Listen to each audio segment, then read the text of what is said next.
हर साल भारतीय जनता पार्टी और राष्ट्रीय स्वयंसेवक संघ यानी आरएसएस 25 जून को देश भर में आपातकाल को लेकर शोर मचाता है।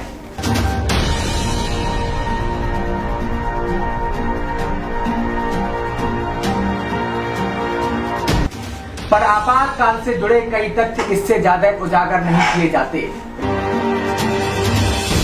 बहुत ही कम लोगों को पता होगा कि आपातकाल के दौरान आरएसएस तत्कालीन प्रधानमंत्री इंदिरा गांधी से कुछ मुद्दों पर समझौता किया था।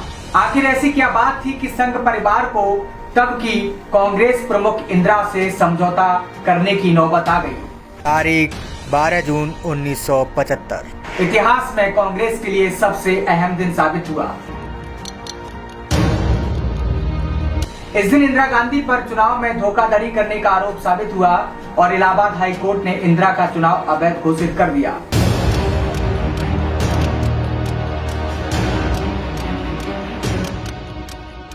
उन्हें 6 साल के लिए राजनीति से दूर कर दिया। इसके बाद तो जैसे विरोधी पार्टियों ने उनके त्यागपत्र की मांग शुरू कर दी और मांग मनवाने के लिए राष्ट्रव्यापी आंदोलन शुरू कर दिया।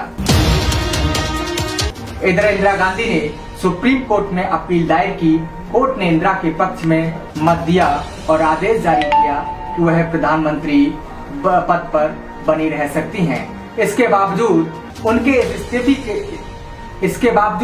उनके इस इस्तीफे की मांग जारी रही और देशव्यापी आंदोलन होता रहा। सवाल ये था कि कांग्रेस के अंदर श्रीमती इंदिरा गांधी का बड़ा विरोध हो रहा था उन दिनों में। बहुत से लोगों ने कांग्रेस में ही विरोध किया उनको। अब कांग्रेस के अंतर्गत जब विरोध हुआ तो उस विरोध को शांत करने के लिए और उस विरोध के खिलाफ में उन्होंने आपातकाल की घोषणा की। आपातकाल की घोषणा करते ही जो कांग्रेसी श्रीमती गांधी के विरोध में थे वो भी चुप हो गए और जो कांग्रेसी चुप नहीं हुए उनको जेल में डाल दिया। जैसे मोहन धरिया है, बाकी चंद्रशेखर हैं, ऐसे अनेक लोगों को फिर जेल में डाला गया। परंतु उन दिनों में जो लोग जेल में थे उनमें से आरएसएस के लोग बहुत ज़्यादा थे। अब आरएसएस पर जो बैन लगाया था वो इसीलिए लगाया क्योंकि श्रीमती इंदिरा गांधी को ऐसा लग रहा था कि ये सारा जो उनके खिलाफ जो कुछ भी हो रहा है वो आरएसएस के कारण हो रहा है। ये अभियान इतना उग्र हुआ कि देश भर में कई जगह हिंसाएं होने लगी। इंदिरा विरोधी अभियान में जंग संघ, समाजवादी और राष्ट्रीय स्वयंसेवक संघ भी शामिल हो गए। आंदोलन का नेतृत्व जयप्रकाश नारायण कर रहे थे। जेपी ने सभी शासकीय कर्मचारियों, फौज और पुलिस से अपील कर दी कि वे इंदिरा के आदेशों का पालन ना करें। जयप्रकाश नारायण के इस रवैये का उल्लेख करते हुए इतिहासकार रामचंद्र गुहा अपनी किताब इंडिया आफ्टर गांधी में लिखते हैं कि ऐसा लगता है कि राजसत्ता ही गायब हो जाएगी। जयप्रकाश नारायण ने पुलिस और फौज से कहा कि अनैतिक आदेशों का न माने। शायद इसके चलते इंदिरा के सामने कोई अन्य विकल्प नहीं था और आखिरकार उन्हें आपातकाल लागू करना पड़ा। आपातकाल लागू होने के बाद अनेक लोगों की गिरफ्तारियां हुई और जिन लोगों की गिरफ्तारियां हुई उनमें राष्ट्रीय स्वयंसेवक संघ के संघ चालक देवव्रत भी शामिल थे। जहाँ तक बात है स्वतंत्रता संग्राम में इनका कोई योगदान नहीं था, आरएसएस का कोई योगदान नहीं था। उन्होंने ब्रिटिशों की चापलूसी की, इन्होंने ब्रिटिशों के साथ हाथ मिलाया और स्वतंत्रता संग्राम के संघर्ष को विरोध करने की बात की, जो 1942 का हो या अन्य सभी हो, तो इनकी विरोध की भूमिका रही है। और इसी वजह से अब दिखाने की कोशिश हो रही है कि इमरजेंसी के वक्त कहीं ना कहीं हम देश के लिए प्रोटेस्ट कर रहे थे। और जहाँ तक बात है ये दोनों स्वतंत्रता संग्राम हो या इमरजेंसी की प्रोटेस्ट, इनकी तुलना ही नहीं हो सकती। आज संघ का नेतृत्व भले ये कहे कि सर्वोच्च न्यायालय के फैसले के बाद भी इंदिरा गांधी को प्रधानमंत्री के पद से त्यागपत्र देना पड़ा था, परंतु जेल में लिखे पत्रों में देवव्रत ने सर्वोच्च न्यायालय के फैसले का स्वागत किया था जिसमें इंदिरा के प्रधानमंत्री पद पर बने रहने का जिक्र था। देवव्रत ने पुणे स्थित येरवड़ा जेल में दिनांक 10 नवंबर 1975 को इंदिरा जी को एक पत्र लिखा था। पत्र में लिखा कि मैं आपको बधाई देना चाहता हूं कि सर्वोच्च न्यायालय ने आपके चुनाव की वैधता को स्वीकार कर लिया है।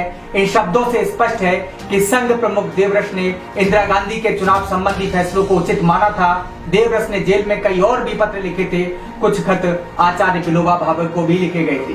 पत्र के अंत में देवव्रत अनुरोध करते हैं कि वे इंदिरा गांधी हमारे तर्कों पर विचार करेंगी और संघ के बारे में जो गलतफहमियां हैं उन्हें भुलाकर संघ से प्रतिबंध हटा देंगी। उन्होंने पत्र में प्रधानमंत्री से मुलाकात करने के लिए समय भी मांगा था। देवरस ने ये पत्र मुंबई के अस्पताल सेंट जॉर्ज के वार्ड क्रमांक 14 में लिखा था। वह इस पत्र में आचार्य विनोबा भावे को लिखते हैं कि समाचार पत्रों से ये ज्ञात है कि प्रधानमंत्री आपसे मिलने के लिए 24 तारीख को आने वाले हैं। आप दोनों के बीच देश की स्थिति पर विचार विमर्श होगा, तो मेरा आपसे निवेदन है कि प्रधानमंत्री से मुलाकात के दौरान इंदिरा जी के मन में जो भी संघ परिवार के खिलाफ में गलत फहमियां हैं, आप उनको दूर करने की कोशिश करेंगे, ताकि संघ भी देश की प्रगति और विकास सुनिश्चित करने के लिए संघ आगे आ सके।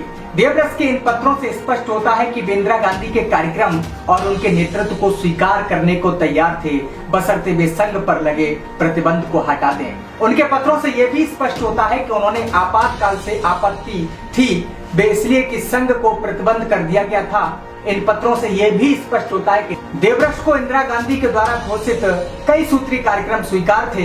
इंदिरा को लिखे पत्र देवरस ये स्पष्ट करते हैं कि जो आंदोलन जयप्रकाश नारायण ने गुजरात और बिहार में किए थे, उसका संघ से कुछ लेना देना नहीं है। इस प्रकार संघ ने भी जयप्रकाश से किनारा कर लिया था। बात है इमरजेंसी की, ये संविधानिक जो आधार है उसके आधार पे ही आई थी। तो अन्य भी बहुत सारे जो प्रोटेस्ट हुए हैं उनको भी क्या देने के